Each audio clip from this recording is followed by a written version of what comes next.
everybody, and welcome back to Need More Info, podcast exploring the worlds of movies, video games, and TV shows. I'm your host, Nate, and today I'm joined by hosts Fergus, James, and Chaz. How's everybody doing out there today? I mean, we are into another week. This is a bit of a delayed podcast because we had some issues last week. That would be on my side. Had an operation that was supposed to happen, but it didn't happen in the end. That's a story for another time. You can blame me as well, to be fair. No, it's fine, no worries. And it's just a case of, at the end of the day, we like to make sure we get this out, and also you're getting 2-episode podcast in a week. So that's a little bonus for you as well. I mean, you did have an early episode with the Easter holiday, and it can only get better from there. Obviously, last time, we delved into our favorite stories in games. And we had a few games from such as the Talos Principle, KOTOR, Mass Effect, Doki Doki Literature Club, Tokyo Dark, which I'll end on that one because Fergus may want to come in here because he had a little bit of a smile when I found out this. Do you want to say why, Fergus? Yeah, we got re-quote tweeted by the production company, who are a husband and wife indie production team who are well into making their next game. So go check out. I want to say, it's at Cherry Mochi. That's CherryMochi. That's CherryMochi. That's at Cherry Mochi. Oh, and extra I at the end on Twitter. And go check them out. Yeah, and going off of that though, it was definitely an interesting conversation we had. But I'm gonna hand it over to you guys. How have you been since the last time we spoke? Yeah, not too bad. Tired. Did a nice long walk yesterday, getting out of the open fresh air. So enjoying my blisters. I've been doing that a lot as well, actually. The sun is finally starting to arrive, which is awesome for me. One of the things I really like is just picking a direction and just walking and seeing how long I can go. So yeah, I've been enjoying that, and also I've been sucked back into Hades yet again, running through some of the epilogue stories, try and see, really round off the story there. Nice. I'll probably go back to that eventually. How about yourself, Fergus? a lot of walking, a lot of drinking, and a lot of watching anime. That sounds like a good time. I was gonna Myself, say, that's great. Yeah, myself. No drinking for me. Just relaxation. I've been playing Elden Ring. Still again. I have went back and played a bit of Halo for a couple of hours. Just to see how that's doing. I was okay with it. I got a couple of I didn't really win any matches, but it was because of people getting a lot better. But we will get to that in a little bit. And but I've also started playing another game, Chernobylite. It's sort of like a RPG survival action game set within a area bit. There's like base building as well, and you could choose where you go and send people on missions. It's actually quite good. It's like £17 on Steam. I actually quite enjoyed it. But yes, people, as we said, the sun is coming out. It started to get brighter, but no doubt as British weather, it will get rainy again later on. So, as you know, people, last week we did the favourite stories in games, but this week we figured we'd change it up a bit. We'd thought we'd bring a bit of joy to the world and do our favourite TV sitcoms and comedies. But before we get to that, we like to obviously start off with our news of the week. So let's get into that before we get into the main topic. Now, we're obviously going to start with the movies today. Our first one is they finally released the trailer for Thor Love and Thunder, set to the sweet, sweet music of Sweet Child of Mine.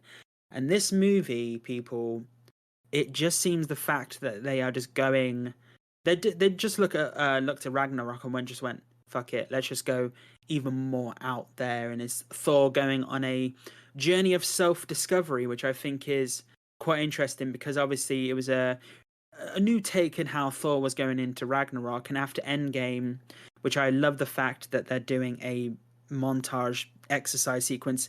We better get like a full 3-4 minute montage of that, like proper 80s Rocky style and everything. I found be absolutely hilarious. And then we obviously got the first in-movie shot, not out as character or promotional material, for Natalie Portman returning as the mighty Thor, and her arms look beefy, look so muscular, and she looks, even the behind scenes photo, she looks like she packed on a ton of muscle, which is pretty awesome. There's some interesting storylines of her as well. I'm wondering if they'll do it. But yeah, what are your guys' thoughts? It's interesting. It's going to be one of those really good movies where not really that much happens. Like Thor wanders around having fun, getting back into life post Fat Thor, I guess. Like, I'm kind of wondering if what we saw with the whole Thor thing is just going to be the beginning of the of a film, and then obviously most of it will be following Natalie Portman's character. That's just my personal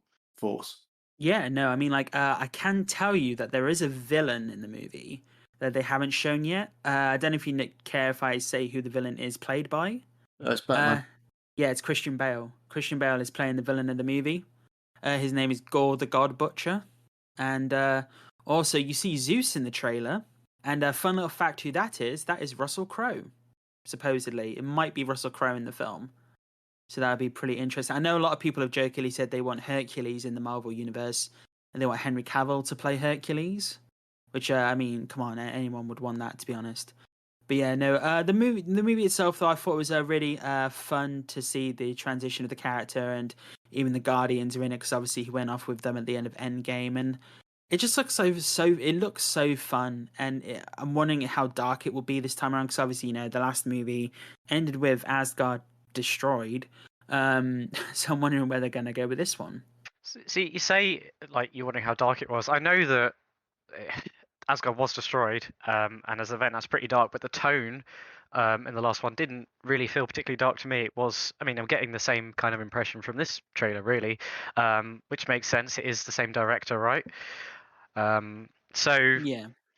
yeah, I'm expecting kind of, I guess, some more of the same to an extent. A lighter-hearted Marvel movie, and I really enjoyed the last one, so I'm pretty excited about this one.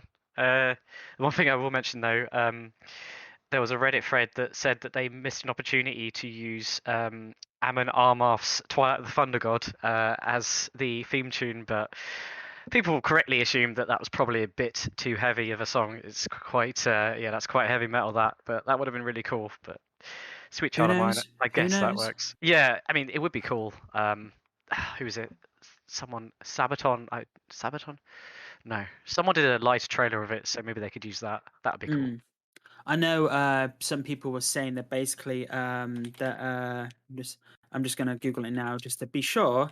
But Thor's outfit when he like reappears as like, you know, muscular Thor, he looks at his outfit looks like Kurt Russell in the movie Big Trouble in Little China.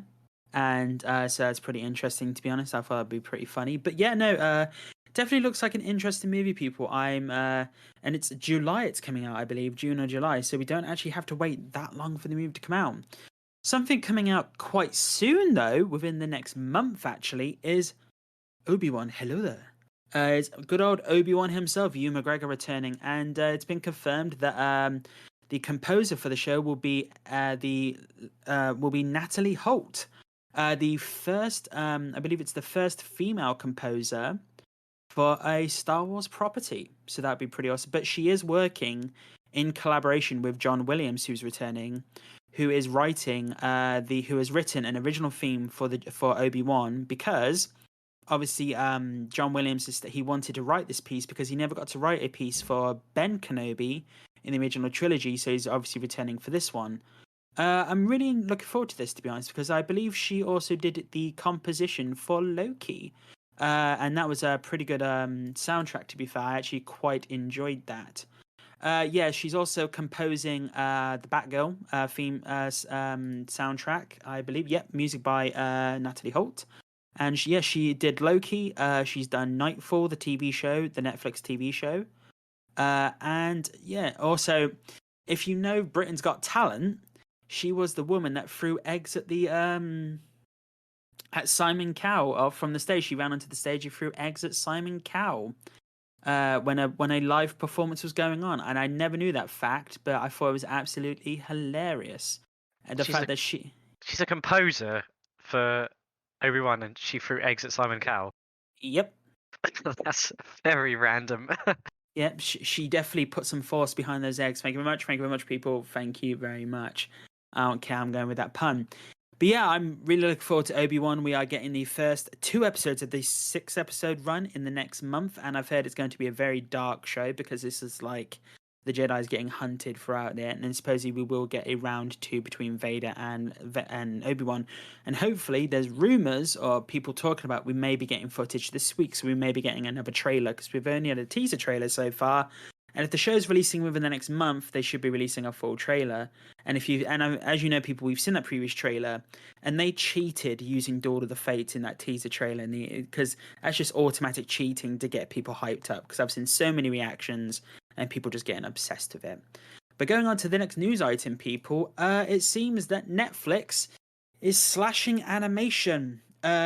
Obviously, this is possibly to do with the fact of after the subscriber losses they've been having, but it's putting brake on animation efforts, firing executives, and cancelling several high anticipated shows. This is coming from Netflix, or according to The Wrap, though, and IGN. Netflix's Director of Creative Leadership and Development for Original Animation, Phil Rinder, was let go this week along with several of his staff, and not only that, but several high-profile animation series have been cancelled, including a live adaptation of Bone, the critically acclaimed comic by Jeff Smith, and also the Roald Dahl, The Twits, has been cancelled.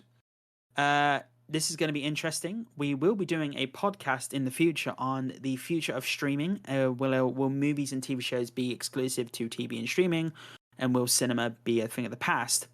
Netflix has been an interesting thing, though, with this subscription loss, because obviously they've recently hiked their prices, and they are looking at cracking down on password sharing, possibly making people pay a little bit extra if they're sharing their password with an extra household, which I'll be fine with. But if they charge £4 or £5 per household, that's way too much. People might as well just get their own subscription. I don't know how I feel about this. The animation section getting dropped as the one, because just the fact that Netflix have actually done really well in their animation department. Like they've done like Arcane, obviously a big thing for them. They had that Christmas movie Klaus, which I heard was really good.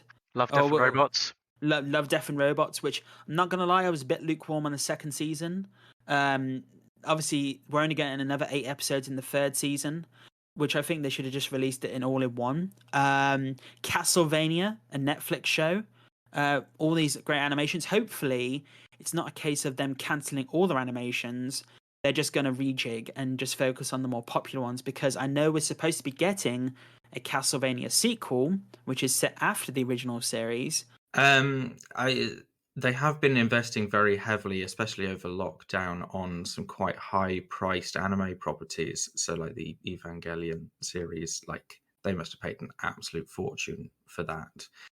I'm aware that Netflix is in a lot of debt right now, and it feels like they're taking some fairly desperate actions. Like they expected lockdowns to never end and people to fully commit to Netflix, but now that situation's eased and people have started going outside, I think a lot of people are sort of easing up on their Netflix subscriptions.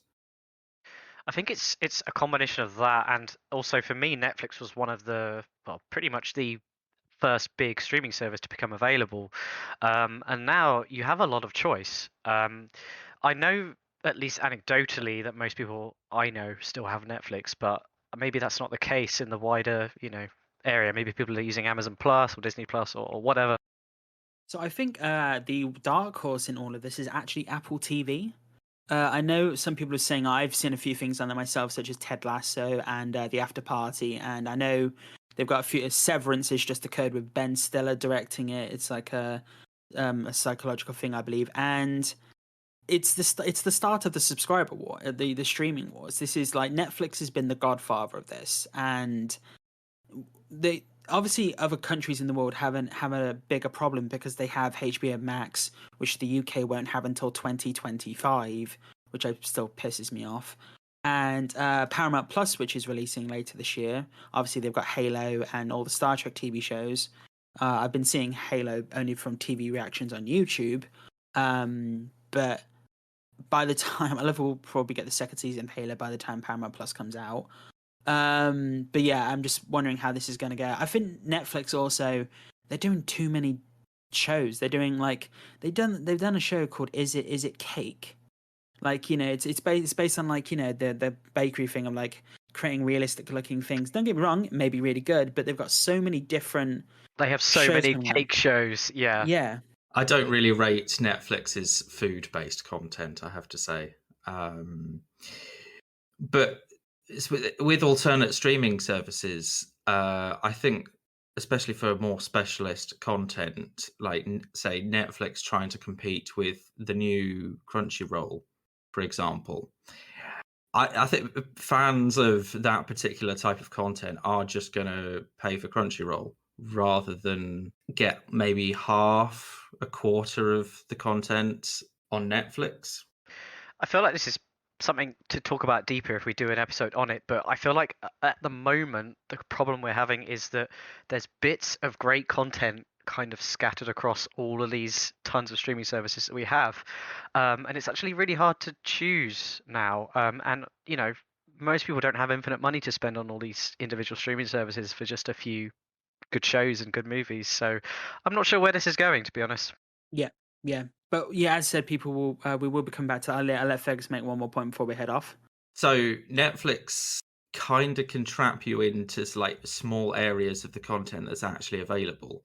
I don't know if you've seen this. Like, say, I watch a lot of anime on Netflix, and all it will show me is new anime, which is stuff I get on Crunchyroll anyway. So getting out of that bubble and finding new content on Netflix, considering there is quite so much there, and in terms of like geo-restricted borders, like internationally, there's a huge amount of shows that should be available, and they should be better at pushing these, I think, because I think people are trapped in like small content bubbles, and they're like, I've watched all this, shrug, leave. Like, there's other stuff they could be doing to make themselves more, subscribable too.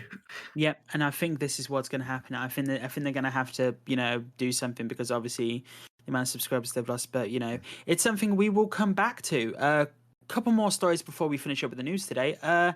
Seems that someone by the Twitter username Shintendo TV is creating a remake version of Elden Ring for the Game Boy, and it will be playable on real hardware.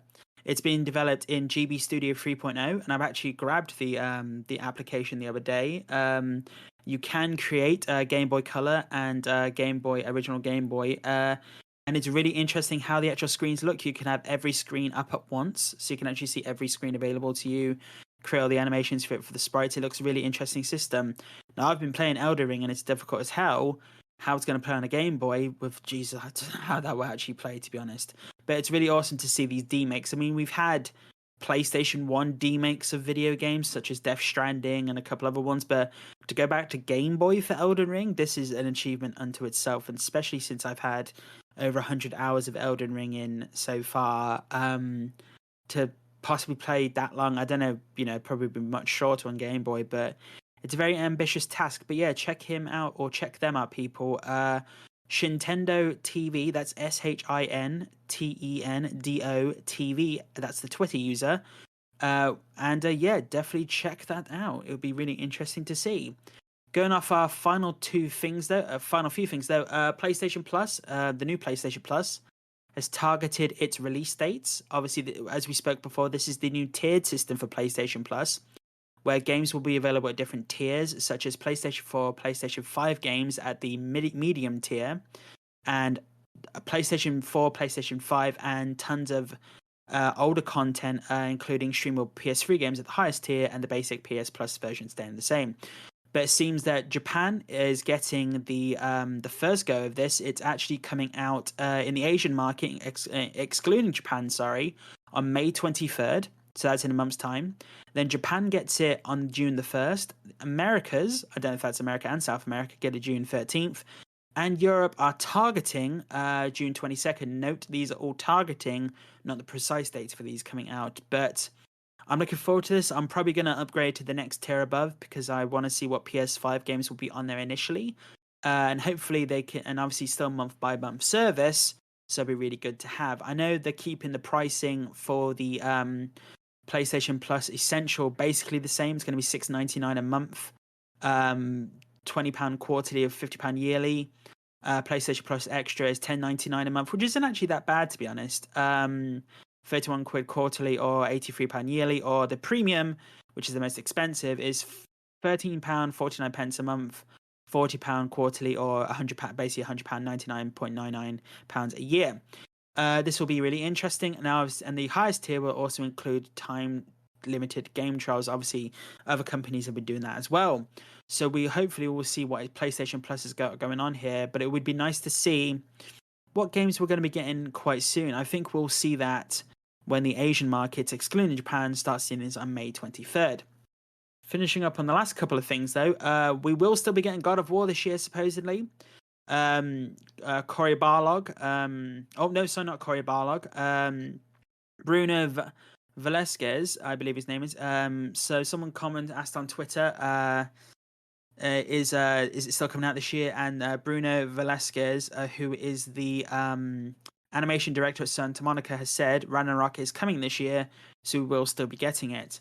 In regards to games of the year, I know Elden Ring is still pulling at the moment to be the game of the year for everyone, but I think God of War can be a very, very strong contender. I think there's two games that could beat Elden Ring. It's God of War Ragnarok, and if it does come out this year, Starfield. That will be the one. If the sci-fi Skyrim from Bethesda can come out this year and release for the next 12 years on multiple systems, it will be Starfield. So I'm really looking forward to see where we go there. The final thing on the list, which I know Chaz would be happy with, the game modes for the Halo Infinite Season 2 have been revealed. King of the Hill, Land Grab, and Last Spartan Standing. King of the Hill brings back the first-person classic game mode. This is from the sixthaxis.com. With central control point, two teams battle over it. However, this will come with a twist. When a player enters the hill and captures it, they will earn them 1 point per second toward filling a control meter. When the control bar is full, they score a game mode point by winning that particular hill, and a new hill spawns somewhere else on the map. Interesting. So multiple King of the Hills. Not only that, but hill ownership can decay back to neutral when unoccupied. So it seems you need to occupy it at certain points to keep it going up. Land Grab is a new mix on control-style game modes. There are 3 neutral modes on the map at the start of the round. And capturing a zone locks it and gives a team a point. Once all 3 zones have been captured and 3 points are awarded, they will despawn and 3 new neutral zones spawn in. The winning team first to score 11 points wins. And obviously the final mode, which is basically Last Spartan Standing, it's essentially a mini battle royale. 12 players spawn into a big team battle map with a confined loadout and 5 respawns to run through. Getting a kill lets you upgrade it to a different weapon, but once you run out of lives, you're done. So that'll be interesting. This was all from the Sixth Axis. I'm reading it off now, sixthaxis.com. I'm really looking forward to see where this goes. Yeah, I mean, obviously, Halo Infinite's had a little bit of a content problem, so it's going to be nice to see 3 new modes alongside the new maps as well. The King of the Hill and the Land Grab, they sound pretty similar to how it's been in the past. Like King of the Hill has kind of worked like that in a couple of the older titles where there's been multiple hills to control. The Battle Royale one seems interesting. It would have been nice to have more players maybe rather than the 5 lives to run through, but maybe that'll differentiate a little bit. I don't know if there's many battle royals out there with lives. Someone could correct me if I'm wrong there. But yeah, I'm just going to be honestly happy to see new content, a new season, some new stuff to earn. As I said, I like the gameplay. Yeah, it'd just be nice to have some new maps and some modes to run through. I think for me, it's the extra content to give to the player outside of the actual modes themselves, which I'm really interested to see what they do. I went back in just to unlock a few things, and I do think that the content was lacking. And then they've actually come out and said they understand this and they've been working on it. So it'll be really interesting to see, to be honest. Yes, that I believe that new mode is coming quite soon, actually. May the 4th or around that time. So get the force ready, people. Get ready to shoot people with tons of guns. It'll be really interesting. Right, people. That was the news. An illegal spy agency discovers the theft of a prototype weapon. Derek, codename Confused Llama, and his handler, Frank, codename Majestic Vole, investigate the theft. A naive man with fanciful notions, Derek sets out on his inept journey to reclaim the weapon from villainous hands. unaware of the hidden tale following him. Enter the world of Confused Llama, A Spy's Tale, a short comedic spy thriller available on Amazon in paperback or Kindle. And that was the news, people. That was the news. We are now going to go into the main topic for all the laughter and humor that comes from all the lovely TV shows that we've been watching. So obviously, if you know from our previous podcast, we tend to do either just like we run through the sort of things we like, or we do lists. And this week, people will be doing our top 5 lists. So we'll be doing our top 5 TV shows, sitcoms, or comedies that we really love. Please note that obviously we're very British over here, so we'll probably have some, might have some British comedies to go through. Some of our international listeners might not know them, so we will definitely Google them afterwards. But what we will do is we will run through each person. We will ask the honourable mentions first, get those out of the way, and then we will go for the top 5, and then we will end it with a lovely, lovely roundup at the end. So I'm going to let Chaz go first with his first honourable mentions, if you have any. Yeah, man, got a few. I'll just list them out and speak a little bit about each. So, first one is Unbreakable Kimmy Schmidt. Love that show. Yeah, that's on Netflix. I don't know, like the humor always just really hits for me. I really enjoy the characters. Good representation, which is always nice. So yeah, that one's a pretty easy honourable mention. Second one I want to say about is Schitt's Creek. I've got that on my honourable mentions as well. Thought you might. Yeah. It's a little hard to get into at first. It's a little slow. But again, the characters are great. And much by coincidence, also good representation. The only thing I will say about it is most of the characters are unreasonably attractive for the setting that they're in. Yeah, no, I agree. No, that show, I love the fact that it was created by Eugene Levy and Dan Levy by them, and then they star as the father and son in it as well, which I think is really awesome. Yeah, I'd never seen them in anything before, but yeah, Dan You not seen American Pie? No, Nate, Oh. you know me. I don't. That's true. I haven't seen movies. But yeah, check that out, people. It's on Netflix. It's you could definitely binge it in a week if you wanted to, because it's quite short and it's definitely something fun to go by. I'll let Chaz take that on the honorable mentions list, but it's very good and it's got a lot of awards. And yeah, he's right. The representation that show is great as well. Yeah, I was off from work from a surgery and I just binged like 4 out of the 6 seasons. It was yeah, it's very bingeable. The last one I wanted to mention just briefly is Arrested Development. Very tight writing. The jokes just they come back and back again, and they evolve. The characters are great, compelling in a different way in that they are very dysfunctional. The only reason it's not on my top 5 is because some of the later series are not as good, but the first 3 are pretty classic now, I'd say. Yeah, no, I that's a show I haven't watched in ages, but I love the fact that so many actors have come from that as well, or just continued on. Fergus, do you want to drop us your honourable mentions next one? These might seem like quite big honourable mentions, but Blackadder is the first one to not quite make the list. I mean, it's a great show. If you haven't seen it, definitely go back and watch. Very British. 4 series, yes. So Rowan Atkinson, Tony Robinson, Stephen Fry, Hugh Laurie, and others, taking place in various historical periods and making fun of known historical characters. It is very good, very funny. Second honourable mention, Brooklyn Nine-Nine. Ooh, we're going to come back to that. We're going to come back to that later. I'm glad we are. I very much enjoyed it. I suspect a few things are going to get mentioned once or twice. Yeah. No, definitely. And what? Black Books. Okay. Did you see this? This is the one with Bill Bailey. Yeah. Bill Bailey and Dylan Moran run a bookshop. I have seen a few episodes of this. Yeah. Also quite bingeable, I think, that one. Yeah, it's sort of 90s, late 90s era comedy. 2000. So a while ago now. Yeah, well, I guess it is 20 odd years ago. But Jesus. watch that if you haven't seen it. Awesome. Is that all your honorable mentions, dude? We could go forever. There's so Okay, many. right then. but- Right, well, A couple of my honorable mentions. Well, no, honorable mentions, as in stuff that I didn't quite make it my honorable mentions, has already been mentioned. So okay, that's cool then. That's cool. Right, Mr. James. Well, let's hand over to you next. Yeah, cool. So I was going to point out one thing first before I go through my list, and is that I've always had this thought that being a proud Brit, but pre-2000s, I thought, that is my opinion, that the British sitcoms are better than the American sitcoms.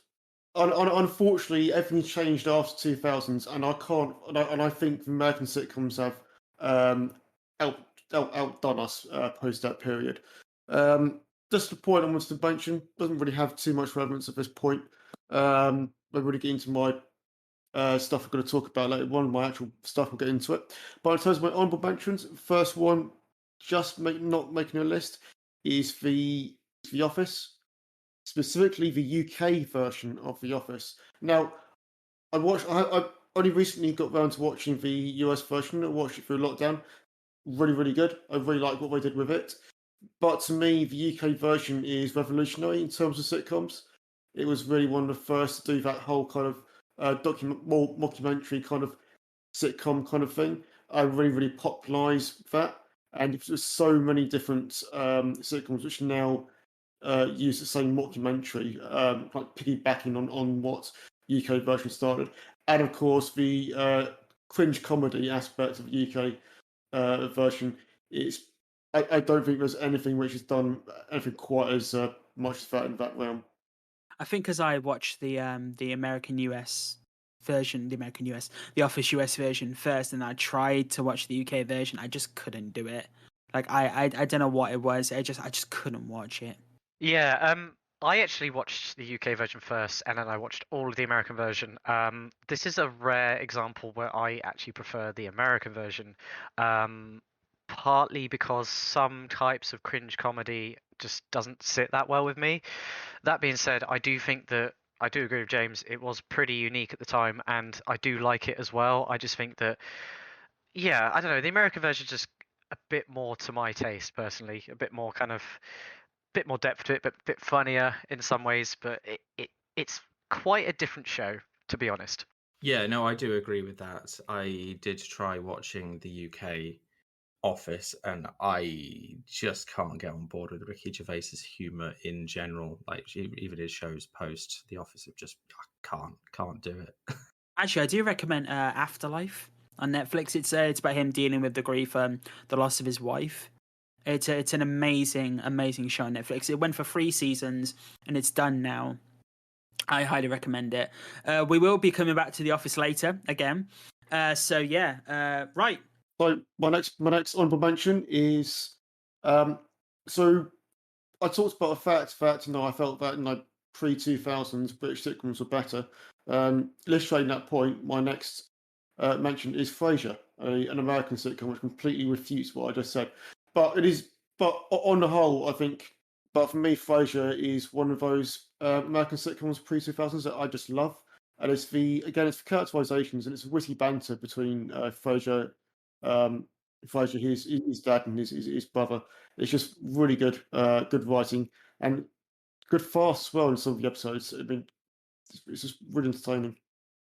I love the fact that like 2 of my honorable mentions have already been mentioned, so I guess I won't be mentioned. Yeah, Frasier is on my honorable mentions list as well, and they are in the process of doing the revival for it as well on Paramount Plus. So I know that's actually in the works at the moment. Yeah, I love that good old scrambled egg show. That's one of the reasons why I want to visit Seattle eventually, just because of that show. But yeah, is there any more honorable mentions, James? Yeah, we've got 3 more to run through. So I want to big up Dead Pixels again because I want people to watch that. So if you like games or you're a gamer, then it's definitely worth watching that show. It does poke fun at the whole gaming culture, but I think it does it from I think it does it from someone who probably wrote it, who knows kind of like the whole gaming stuff. That's funny you should mention that. I actually watched that recently. It's just the one series right now, isn't it? No, it's 2 series. If you look up, so there's 1 series on Netflix, but if you go to channel4.com, you can watch both those series on it. Right, I'll have to do that. Yeah, I didn't mind it. I think that the animated bits, where they, spoof how the players would actually look while they're in the game, I think those are really, they've got a really nice attention to detail. It looks like a game, not just in terms of graphically, but like how the characters move and like do their actions and stuff as if they're being controlled. The one thing I will say about Dead Pixels though is some of the, I found it a bit like crass, I guess. Yeah. That kind of put me off a little bit, but overall, yeah, not bad. And thanks for letting me know about the second season. I will go watch that. Awesome. And yeah, have you ever to Yes Prime Minister, Stroke Yes Minister?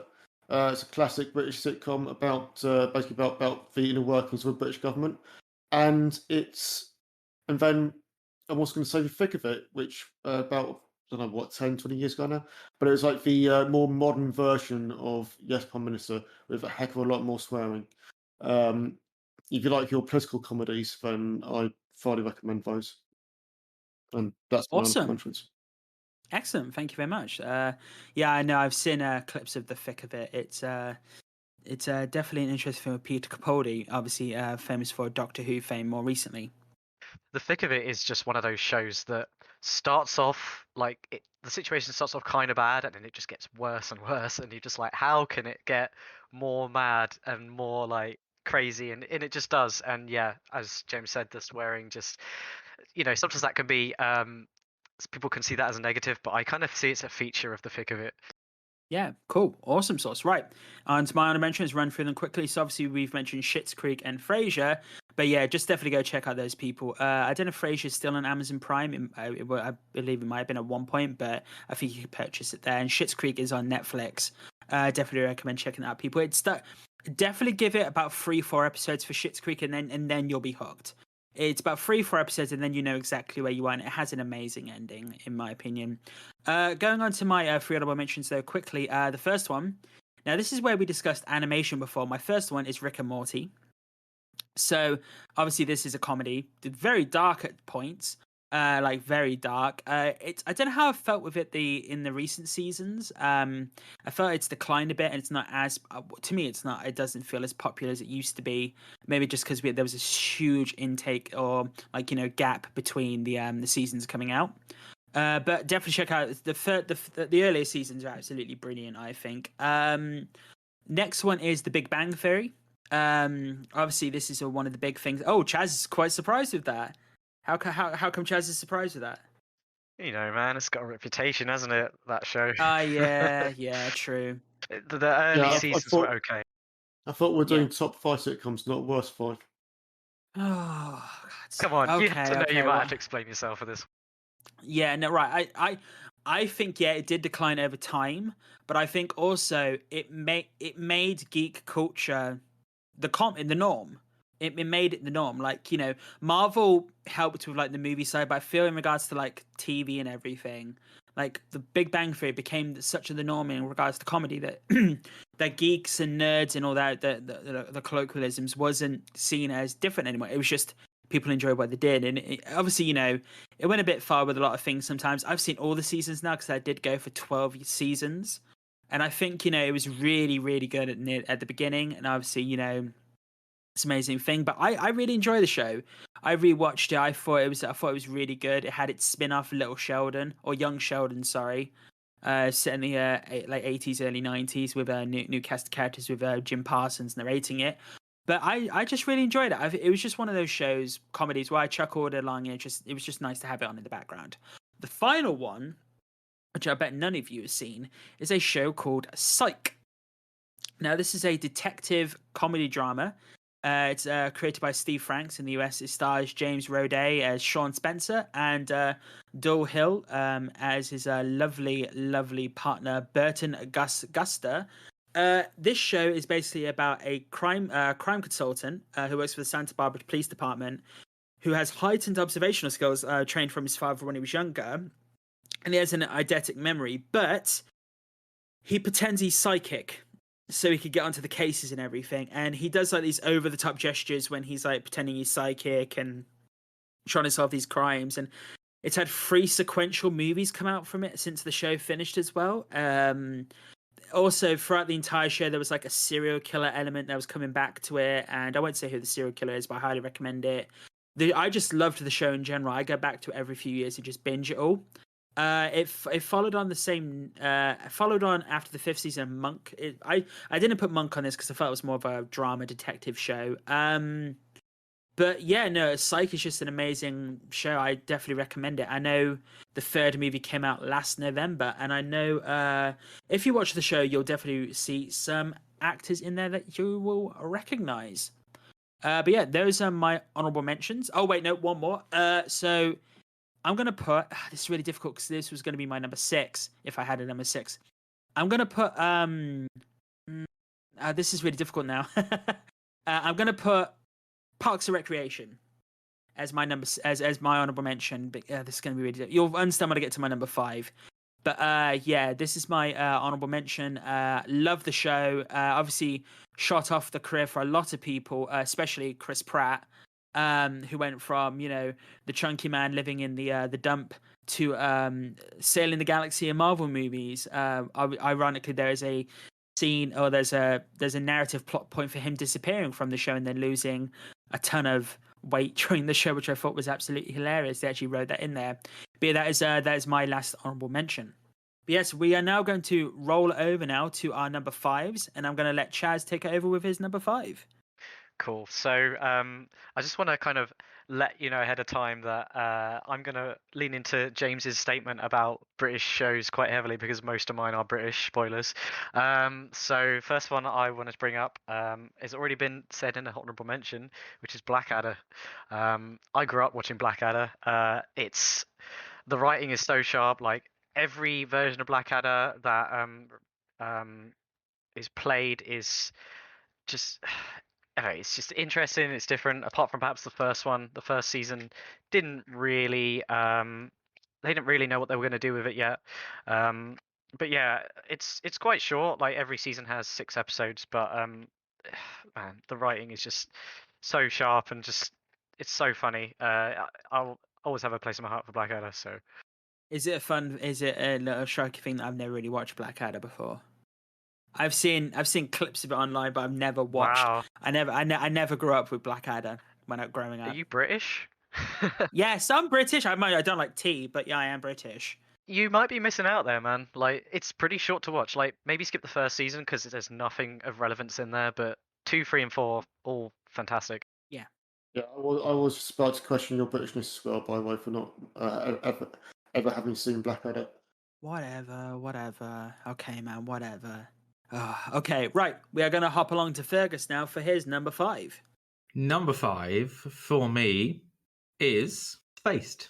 So this is a classic British sitcom that launched the Cornetto trilogies. You will know Hot Fuzz, Shaun of the Dead, etc. So directed by Edgar Wright, Simon Pegg is in it. Nick Frost, many other people. It's really good. It is really, really good. So I guess depicting like late 90s slackery sort of culture.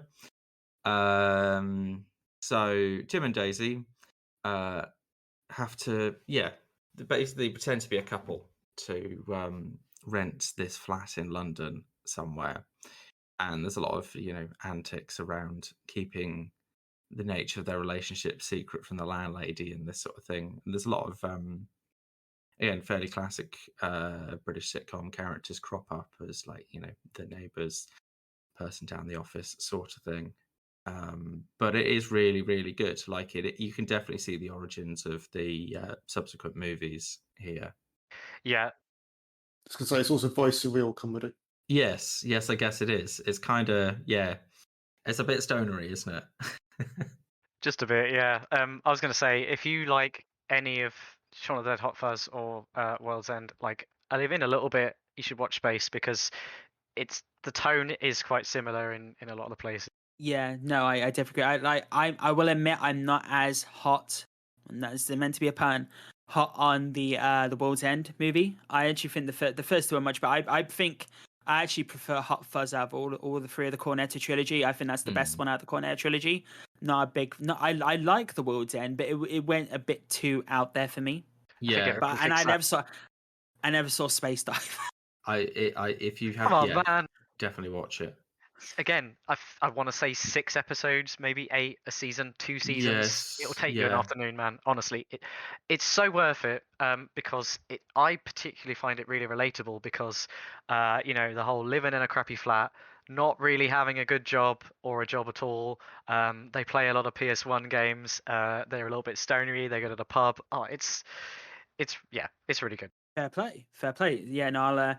If as my mates know me, I can definitely crack out a TV show in a very, very short period of time. But we are going to hop over to James's number 5 now. Yep. So my number 5 is the IT Crowd. It's again, I think it's genius level comedy. It's no British comedy, more recent post 2000s comedy. It's Matt Berry. He's in most of the seasons, not the first season. Hello there. Yeah, and it's basically about these IT people in a big company. And they're kind of like in the basement and kind of like not particularly being treated well in the company. But it's hard to explain. It's just definitely worth a watch. Richard Ayoade, the other guy, Irish bloke. Chris O'Dowd, That's I the believe his name one. is. Yeah, that's the one. And I didn't even Google it. I'm actually Googling now No, just but to be it sure is. it It is. is. Yeah. Yeah, you mentioned it. It's fine. Yeah. It is genius level comedy. Definitely watch it. It's very, very good. Yes, no, I agree with that. It's very IT centric humor. So again, leaning into sort of nerd geek type stuff, playing the jokes about the internet, circuit boards, this sort of thing. So, The internet in a box. mate, that was so good. So yeah, I could say as you can tell now, this is the first one I have seen. So I have seen the IT Crowd. I was just gonna say, I feel like the characters are quite outlandish for a British comedy, but it's so quotable and so memeable. There are so many episodes that I count as classic.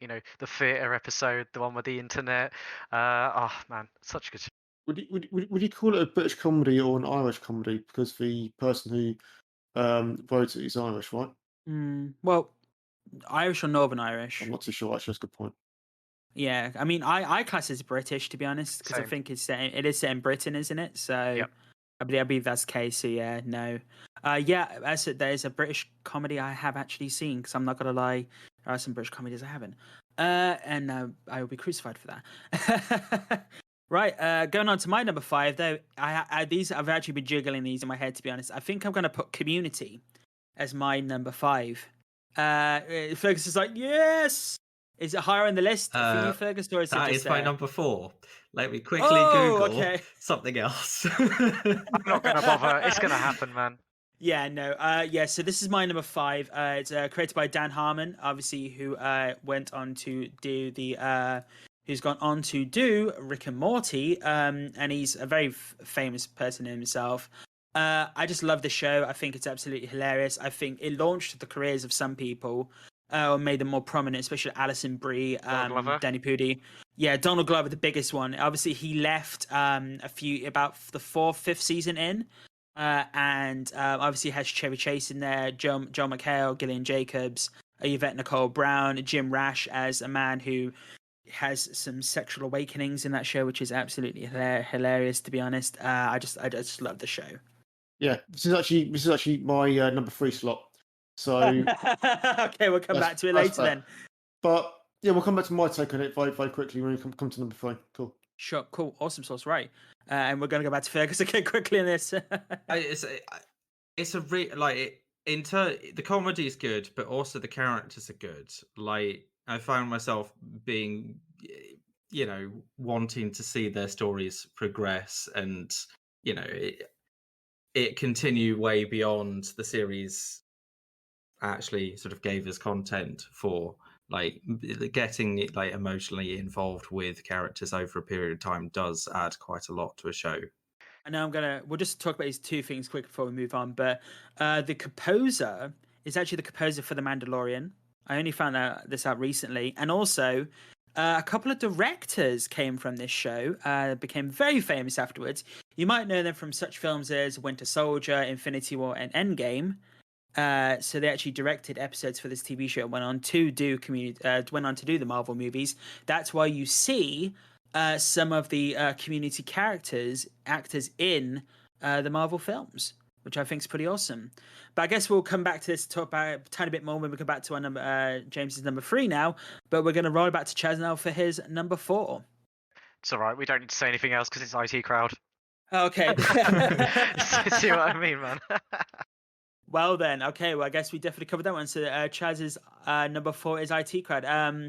Definitely check out even if you just Google people, the amount of memes that have come from the show, especially from I'll just call it. All I'll say is fire monitor, fire screensaver. That's all I'll say. That's one of the most things I remember from that show. Yeah, it is so funny, and yeah, definitely go check it out, people.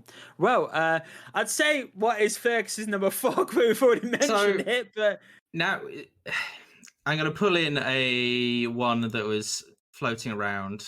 It should number 4 would have been Community, but now it is Host of London. Have you seen this? Yes. That's another Matt Berry one, isn't it? This is mostly driven by Matt Berry. Yes.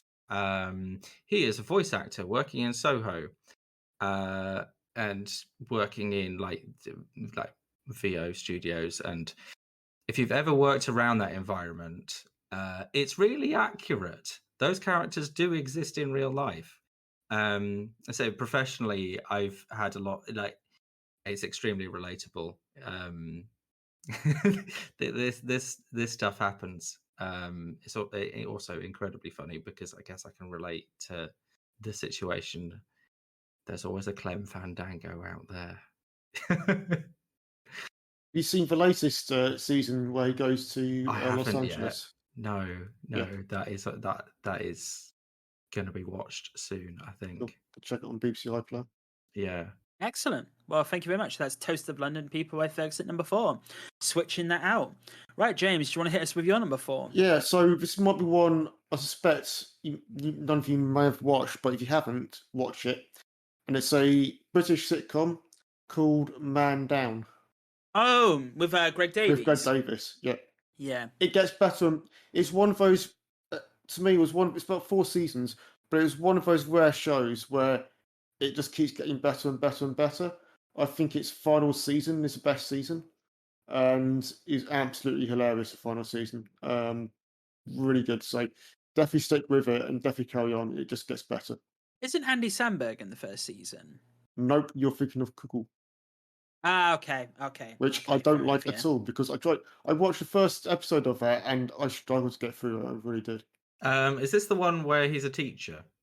Yes, it is. Yeah. Right. It's one where he's a teacher. I suppose he's a bit of a man-child and gets into a lot of antics. And it's Fair. Awesome sauce. Right. That is Man Down, people. Well, my number 4 is How I Met Your Mother. Now, I don't know if anyone else is going to have this on their lists at all. Love the show. So most of these shows, it was very, very difficult, apart from the number 1 slot and the number 2 slot. It's very difficult to put this in my list at the position it was, but I just love the show. I think, I love the show up until the final season, because obviously it had a very, very controversial ending, which I know a lot of people weren't happy with. But yeah, I just think it's brilliant. It didn't launch the career of a lot of people. It was more a case of just a continued resurgence of a lot of characters, a lot of people. I think the most famous one out of it was Neil Patrick Harris as Barney Stinson. To give us all the highest of fives. This show in itself was just it's just brilliant. And I can't hear walk 500 miles without thinking of this show, to be honest. So, How I Met Your Mother to me is, I do agree the end was a bit meh. It retroactively damaged the series a little, I think, not on a scale of Game of Thrones. I wouldn't personally call it like one of my top favorites, but this is, these personal lists, so that's fine. I do think it's still okay for like kind of like a Friends level thing where you kind of have it on, you want to like binge something that's an easy watch type thing, with a few kind of standout moments and episodes. That's kind of how I'd rate it. Yeah, no, I get that, and as I said, I like Chaz just like I mean, it's personal choice, you're wrong. No, I'm just I didn't say that. but no, yeah, I just think I also love to listen to "Nothing Suits Me Like a Suit," like the fact they had an entire musical number in that show. I like to listen to that song sometimes. I've considered creating an own version of that song, but I go back and listen to the lyrics, and I'm like, maybe a moment won't sing that because it's a bit controversial. I was just going to say, like, to be fair, my number one pick, I suspect no one will pick this one, so, it doesn't matter. Fair play. I'll be like, you're wrong. No, I mean, yeah, that's fine. And I'll be offended. But right. Yeah, how dare you, sir? How dare you? But we are now going to flip back over to Chaz now, and he's going to drop us with his number 3. Oh, crap, I forgot it was me again. Right, yeah, it's spaced. I don't need a list. I love the fact we're just going straight through them, and Joe's just like, "Fuck it, we're done mine now. It's all good." I know. I am gonna watch the show, to be honest. I know it's. I just don't know what it was. I guess it was just one of those shows that I never saw when I was younger. It just passed me by so much, and I think with Shaun of the Dead coming out by that point, that's just where that was my starting off point for Edgar Wright, and obviously Simon Pegg and Nick Frost. Same for me, actually. I went back and watched it after I watched the 3 movies, so for me, it still stands up. Fair. Well, I guess we're gonna flip over to Fergus's number 3 then. Yeah. Okay. So, all right. Space Force. Steve Cattrall as a general launching rockets into space. Like, I know this show started as a joke to make fun of Trump's actually making the real Space Force, but in its own right, whether that had happened or not, it is a really good, funny show. Like, yeah, it is. It is really good. I'm still hoping we get season 3. Yes, I've not actually started watching season 2 yet. Oh, okay. It's shorter as well this season. There's only 7 episodes. Yes, there's a lot of unanswered questions from season 1. There's just a lot of unexplained stuff going on. That all gets answered in season 2, but then it does set itself up for a season 3. Yes, it does. Yeah. No, I do like the fact that in the second season as well, without spoiling anything, that it does feel like they try to give most of the characters an expanded like understanding the characters more, which I actually did quite enjoy, to be honest. And obviously, a lot of famous people in that show. I love that show myself. I think it's great. It's just a fairly unique premise. Like, I don't know any other comedy that is exploring, because we're in an era where like private space flight is a thing. We're talking about going to Mars and starting moon colonies and moon mining missions. And I don't know any other show that is kind of dealing with anything even remotely like this subject. It being a comedy also makes it great because there's a lot of absurdity around the situation as well. I'm just hoping with the Netflix rejig this doesn't get dropped, but I'm hoping with the star power of like Steve Carell and a few people that they'll at least get one more season. I think this is actually a conversation for like another time. We mentioned it before about the Cowboy Bebop thing, but we'll get into the streaming thing. But yeah, I'm hopefully get to one more season. I definitely recommend checking out season 2 soon though. Yeah. Awesome. Right, we are going to flip over to James' number 3, which we've already know what it is, but do you want to say it again, James? Yes, it's Community. But I'm going to add a little bit more to topic, and it's just that I want to just shout out to just how unique and experimental some of the episodes in Community was, and that's one of the reasons why I love it so much, because I love stuff. I love art that tries to do new things and tries to be experimental. And I think Community is probably one of the most experimental sitcoms out there. Yeah, that's one of the things I was going to say when it previously came up. The standout things to me and Community are, I guess, not even special episodes, but episodes where they kind of follow around a theme. So, you got the paintball episodes, the D&D episode, the zombies episode. There's quite a few. I think there's a mystery episode type thing. They even do, I believe, like a bottle episode where they make fun of, where's the pen, right? And those are the things that really stand out to me with Community. Like every now and then I will go and rewatch especially the paintball ones. They're just so good. And they did a Nick Cage episode, which is relevant Oh. because there's a Nick Cage film coming out. Yes, and I've seen that meme coming up quite recently with Danny Pudi recently, to be honest. Yeah. But no, I think Chaz hit the nail, and you both hit the nail on the head there. To be honest, like I love that show for that stuff. I think the paintball episodes are some of the funniest, and also Ken Jeong, as just how crazy he gets as that show goes on. Like he is not a nice person in the beginning, or he's just an ass at the beginning, and then it just goes on from there. I love the fact that he went into acting after being a doctor, I believe, and I still think that's hilarious to see where he went to where he is now. And yeah, I just love that show, and I just think it's absolutely hilarious. But awesome, excellent. Right, now this is where it's going to be interesting. Can any of you guess what my number 3 might be? Everyone's having a gander now. Go on. Well, I feel like I know what one of your picks is going to be. I don't know if it's going to be at 3 though. Okay, this is going to be interesting then. So I've given hints to what a couple of the high ones be, but what one's this going to be? I haven't mentioned it yet. I've got an idea. Go on then. Good Place. Yes, my man. Yes, that was my pick. That was my guess too. Yes, The Good Place. The only reason, so the top 3 have been the most difficult to do. The Good Place, I think, I definitely got a few of you into it, that's for sure.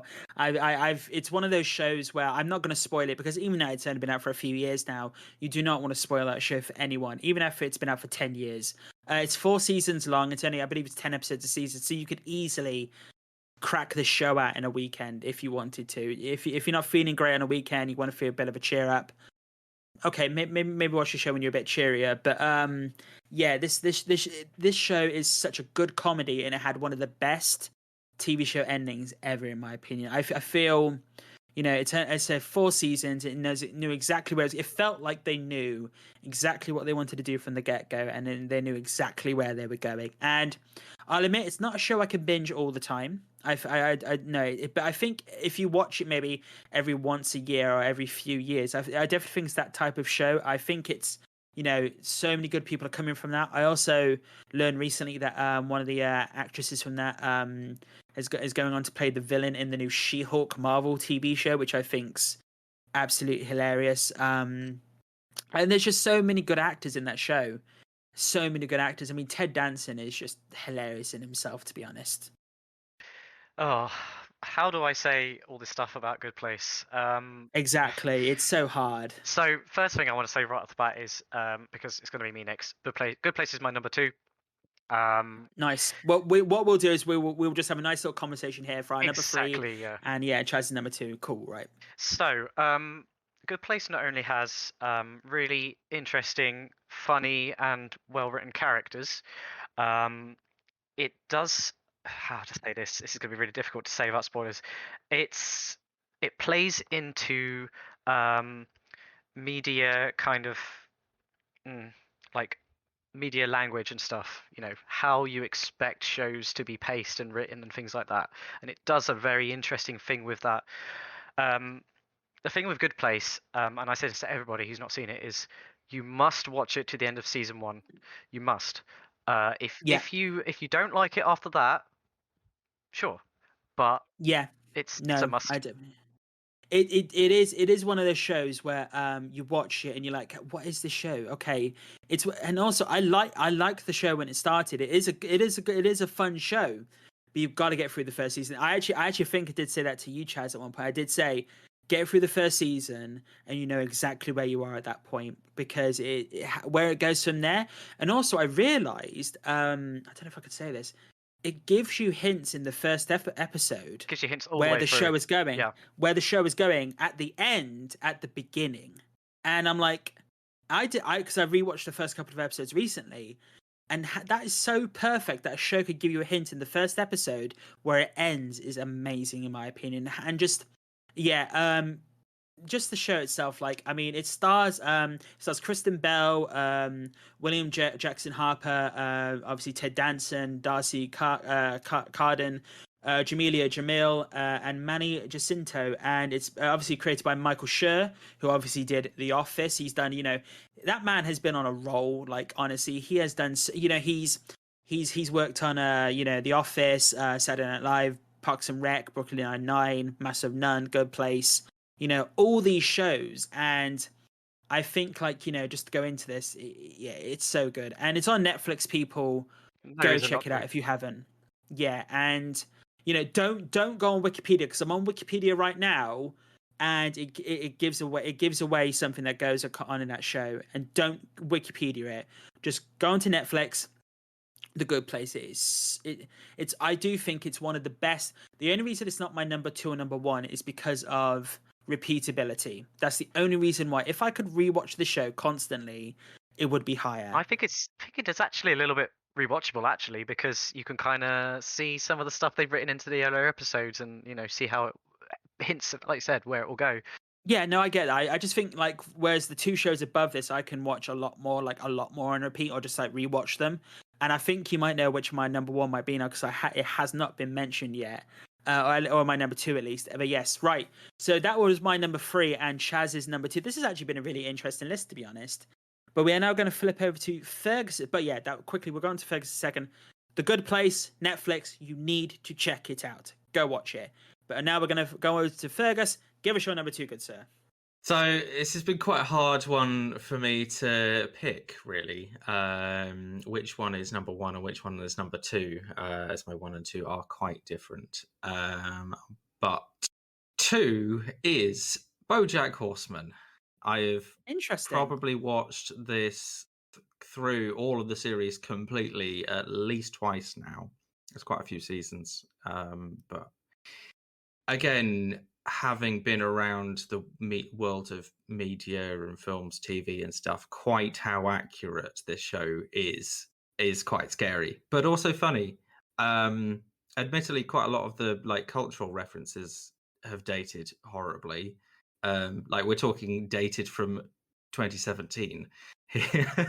But if you've got a good knowledge of Hollywood culture 2010 to 2020, really, really, really, really good. Oh, it's me then. Yeah, I was just going to say it's my number 1 pick, so we'll get back to a bit more about BoJack later on. Fair enough. I never finished the show, unfortunately. I don't know why I stopped watching. I don't know. I think there was a certain point. I think because I was going through a bit of a down period at the time, and I think the show, even though it's a comedy, does have some really strong emotional points, and I think it was just I just needed something a bit more levity. But now that it's finished, I think I'm definitely going to go back and rewatch it. And Will Arnett, he's ironically Arrested Development and the Lego Batman and tons of other stuff. He is just a treasure in himself. He was in a recent one called Murderville, where he plays a detective everyone is on script in this entire show, but they bring celebrities into each episode and they don't have the script and they have to play along with the script. And I've only seen the first episode of that, but Conan O'Brien's one of them in it, and Kamal Nanjiani is also in another episode. But yeah, no, going back to the BoJack Horseman though, that show, from what I saw, it was absolutely great. I definitely need to go back and watch it, and we will talk about it no more doubt with James's number 1. But we are now going to go to James's number 2. What's your number 2, James? It is what is probably one of, if not the best British sitcoms ever made. Anybody want to have a guess? Red Dwarf? Nope. Okay. 40 Towers. 40 Towers. Yes, nice. No, I do agree Yeah. with this. Yeah. I mean, it's complete. I mean, every episode is basically a farce, but it is one of the funniest shows you can ever watch. It's just absolutely perfect. I've not seen it.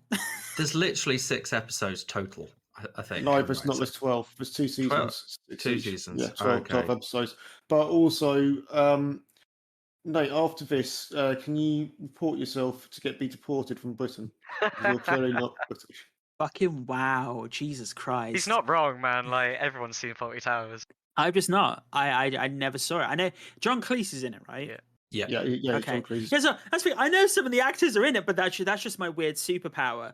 But I just not seeing the show at all. So I feel like we've found your weakness, in your Wikipedia armor of old British sitcoms. Yeah, don't take me to quiz nights with that. I'd just be terrible. Awesome. Yeah, but that 40 Towers, I will go check it out with Space, which is 2 seasons. It just goes to show British comedies don't have to be long. They could be precise, to get in and out, and just be perfect for what they are, from what I know. I haven't seen them, but I will find out. But we're going to go to my number 2 now. So I haven't mentioned these 2, Now, can you guess what my number 2 is? Have a guess. Go on. Oh, the looks of confusion. Schitt's Creek, or was that your honourable mention? No, that was my honourable mention. Are we done Brooklyn Nine-Nine yet? Fuck. No. I guess you know my number 1 then. Right. Okay. So what's my number 2? I have not mentioned this yet. We have spoke about it, but I haven't mentioned it. And this, I'm going to keep talking here, so I don't have to have the silence. I don't know. But really, you don't know? Yeah. Okay. I feel like I should know. Right. We're all just sort of Yeah, putting conundrum faces right now. It's The Office, US. Yeah. Right. Yeah. Yeah, exactly. Yeah. So the reason I put this, and as you now know, my number 1, Brooklyn Nine-Nine, as my 1 and number 2, is because I feel these shows are very bingeable. You could just put episodes on and just rewatch them, and the amount of memes from the show and the hilarity and the comedy from this show. I mean, I still love the episode where Dwight is the fire marshal and he just locks all the doors and he sets a fake fire off, and Stanley has a heart attack in the office. And it's just like this obviously, it did have a decline after Steve Carell left. It was still really good, but it did have a decline. And you had other actors coming, like even people like Idris Elba and James Spader were in this show. The amount of different actors, and obviously it's just so good. And definitely I believe it's all on. I believe it's still all on Netflix. Possibly it might not be now, but just go check it out. Yeah, that's my number 2. We're gonna flip back to Chaz's number 2 now, which we already did, I believe, which was The Good Place. So we're gonna roll over to. Oh wait, we're on to number 1s now, aren't we? Yeah. Yeah, we're on to number 1s. Yeah. So my confusion. We're going on to Chaz's number 1. I don't think this will surprise some of you, and I don't think you guys will probably relate to this one, but I have a very special place in my heart for this show, and that is Red Dwarf. I grew up watching Red Dwarf. I don't know. There's so much I can say about it. Like, the characters are just so they feel quite real. They're really relatable. They're just funny. I relate to Lister a lot. As I guess I should explain the premise for some people who don't know it, but it's quite a unique setting for a sitcom, even in itself.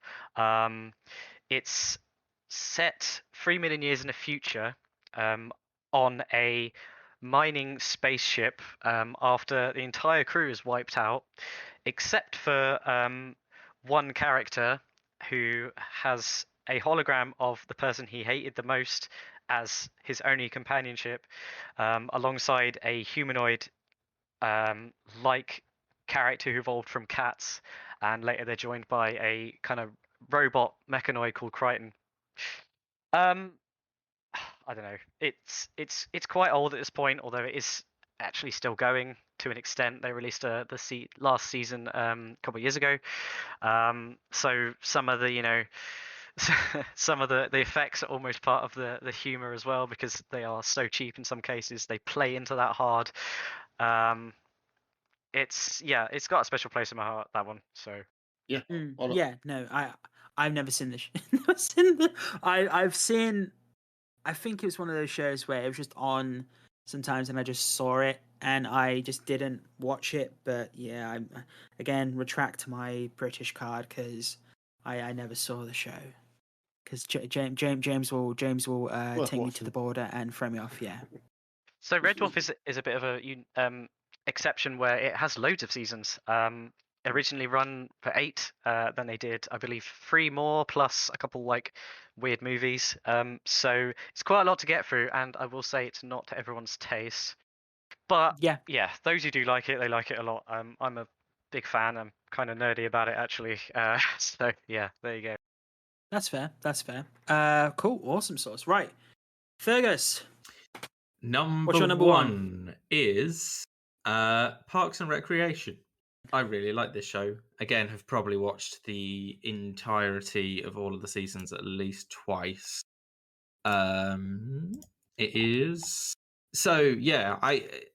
a lot of really good characters in a situation where they can get up to antics, and there is like character evolution and some plot evolution, and it's, I don't know. Again, you just get very attached and involved with the characters. So there's some great scenes as well.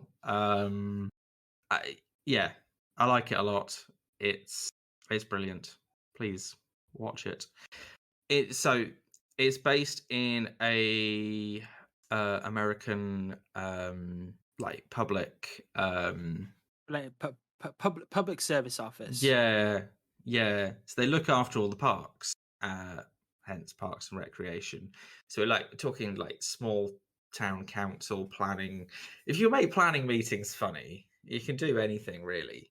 I think like there's quite a lot of difference between the characters and their attitude and what they want to sort of do out of the workplace, which again is quite funny. Like Nick Offerman's character just wants to do as little as humanly possible, where Leslie Knope wants to do all of the stuff. So then there's just an awful lot of, sort of character conflict out of Parks, which again you wouldn't suspect to be like a good catalyst for this sort of thing. I think is to my taste is very American Office places going wrong sort of humor.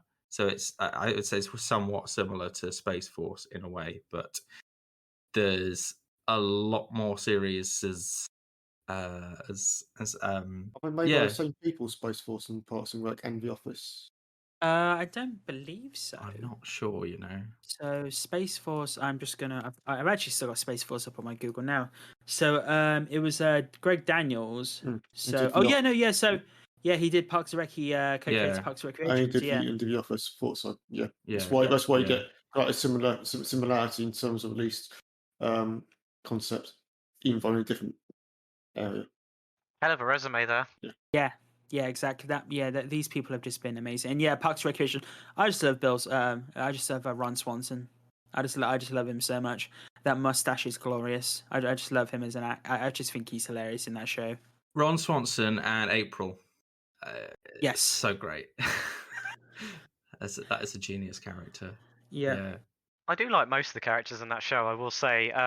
Leslie Knope, she's a very good contrast to Ron Swanson as well. Just caring so much too much about these tiny little, like you said, local government things where most people just don't care. And it's a good show. It's not one of my top fives, obviously, because it didn't appear. But I think it's good. Good to have on to kind of chill, watch something that's easy to follow and has some really good human characters.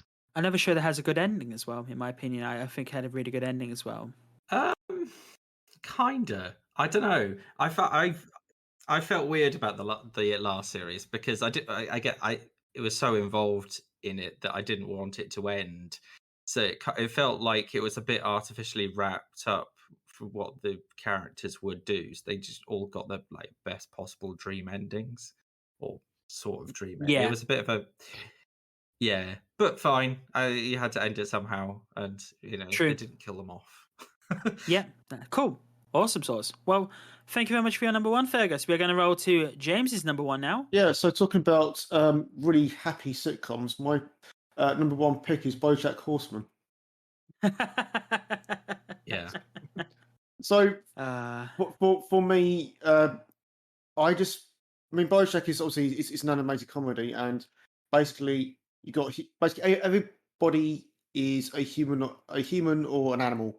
A lot of the characters are like humanoid animals, but despite that, I think BoJack is probably the most human sitcom that I have ever watched. In terms of how it explores the human condition, and I think not just in terms of Hollywood, even though that is obviously a big aspect. It explores so much of the human condition, and at the same time, it does absurd comedy really, really well. It can be completely wacky and absolutely hilarious, but at the same time, has so much depth and so much kind of soul to it. Yeah, no, I will definitely be going back and watching this show. Actually a lot of famous actors in that show as well, to be honest. It's and I definitely will go back and watch it. But finishing up my number one, you guessed it before my even number two, but it's like 9-9. It's Brooklyn Nine-Nine, people. This is the show that I could go back to any episode pretty much and just rewatch it. I think it is one of the best. I feel it's the best comedy TV series in years, and it's not just a comedy show. It deals with some serious subject matter as well. LGBTQ representation, racial profiling in America as well. There's an episode in regards to that, which is handled. It just how it was handled was interesting. I feel like the final season. I'm just reading this up now. I just wanted to confirm this. It's in the final season. Terry Crews came out and said the planned direction of the eighth season was being altered in response to the murder of George Floyd, with Gore cancelling 4 ready-to-go episodes as a result. Sandberg also said the series would be striking a balance between addressing police brutality and maintaining its comedic style. It also incorporated the COVID-19 pandemic during the season. Although initially announced as part of the NBC Falls schedule, it was pushed back due to that. As they said, ending the series was a difficult decision, but ultimately we felt it was the best way to honour the characters, the stories, and our viewers, with the cast expressing sentiments for having been part of the series. Now, the final season did air, but it was it only aired over 5 weeks because they did 2 episodes per week.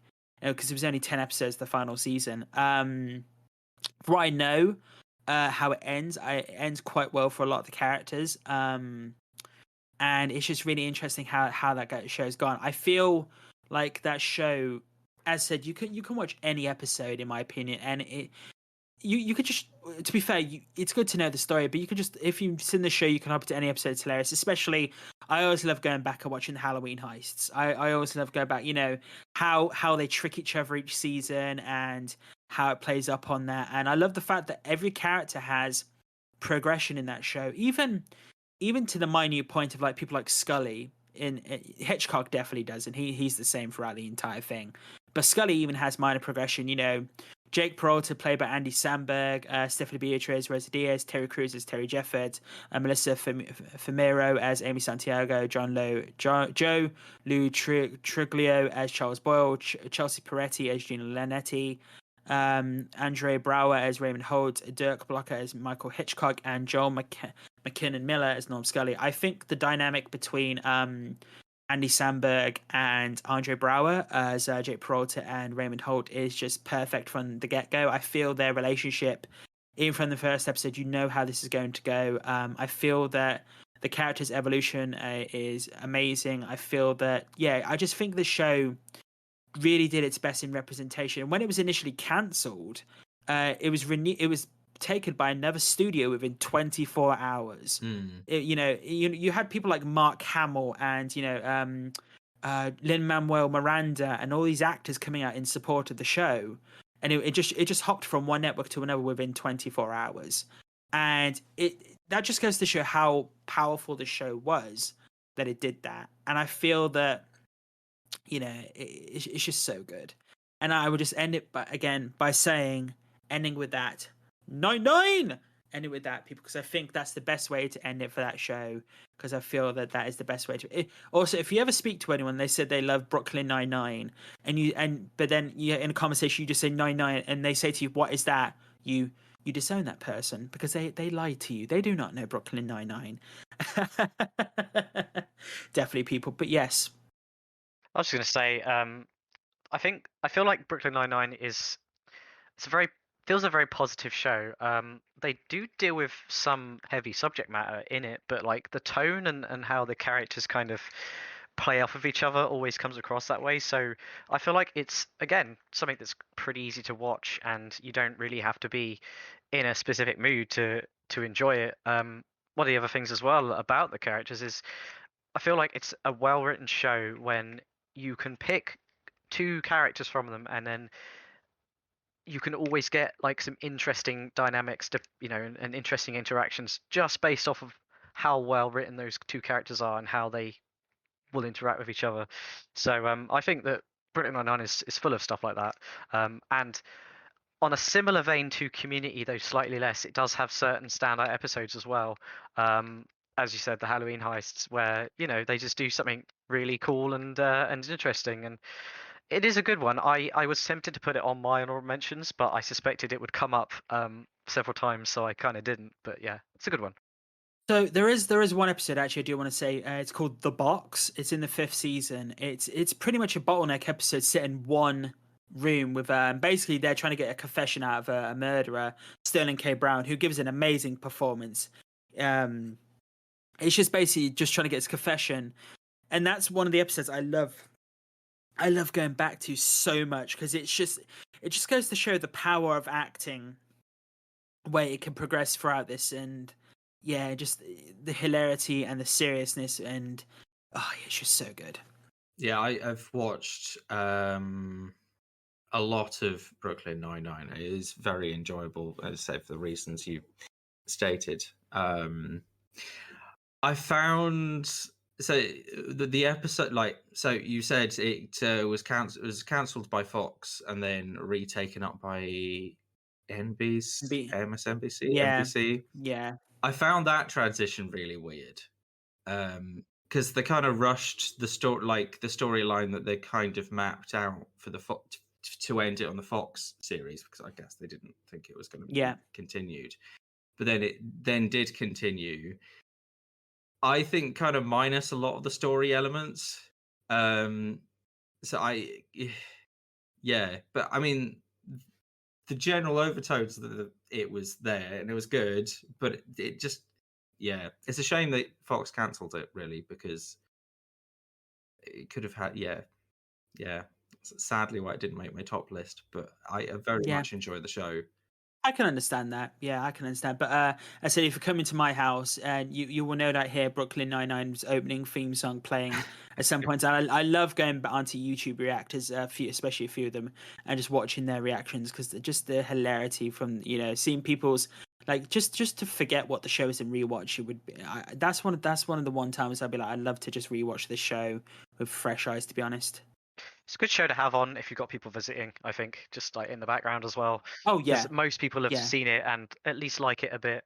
One of the other things I was going to say is, we're talking about bottle episodes. I feel like that's one indication of a good show, when they can pull off a bottle episode, in an interesting way, and it's because the characters can really carry your episodes there. Obviously, we said about Community's bottle episode, Brooklyn Nine-Nine's, and I'm going to plug Red Dwarf slightly here as well, where they had a bottle episode called Marooned. It's literally, they're trapped in a tiny ship, just the two of them. It's just a series of conversations between them, and it's one of the most well-known episodes. It's really, really good. And I'm going to plug Bojack's bottle episode equivalent, where it is just Bojack, the majority of the episode anyways, is just Bojack doing a eulogy at a funeral. Yes. Awesome. Yeah, right. Well, again, let's end it there with 9-9. And we are going to end it there, people, with our top TV sitcoms and comedies. I hope everyone's enjoyed the list today. If you'd like to get in contact with any questions, queries, or tell us what your favorite comedy TV shows have been, maybe we'll read them out in the next episode. Please feel free to email us at nmipodcast@outlook.com. That's nmipodcast@outlook.com. And make sure to follow us on Twitter and or Instagram at NMIcast. That's at NMIcast. Listen to us on Spotify, iTunes, and SoundCloud by searching NMI when you need more info. That's NMI when you need more info. We are also on YouTube. We're currently in the process of rejigging the YouTube side of it, because I'm still trying to figure out the animation side when I have time. But yes, I want to thank my guest hosts, Fergus, Chaz, and James, for joining me today. No problem. Really Thanks for having me. Yeah, thank you. It's a really good subject today. I really enjoyed it. Yeah, we will figure out next week's episode. We'll probably be recording that in the week. Hopefully, the news might be a bit light this week, unless something major drops in the next few days, which will be absolutely hilarious. And we'll probably get the Obi-Wan trailer like we did before, 10 minutes before the show starts. But yes, people, I've been your host, Nate. Please stay safe. We will see you next time. Keep safe, everyone. Bye-bye. Bye.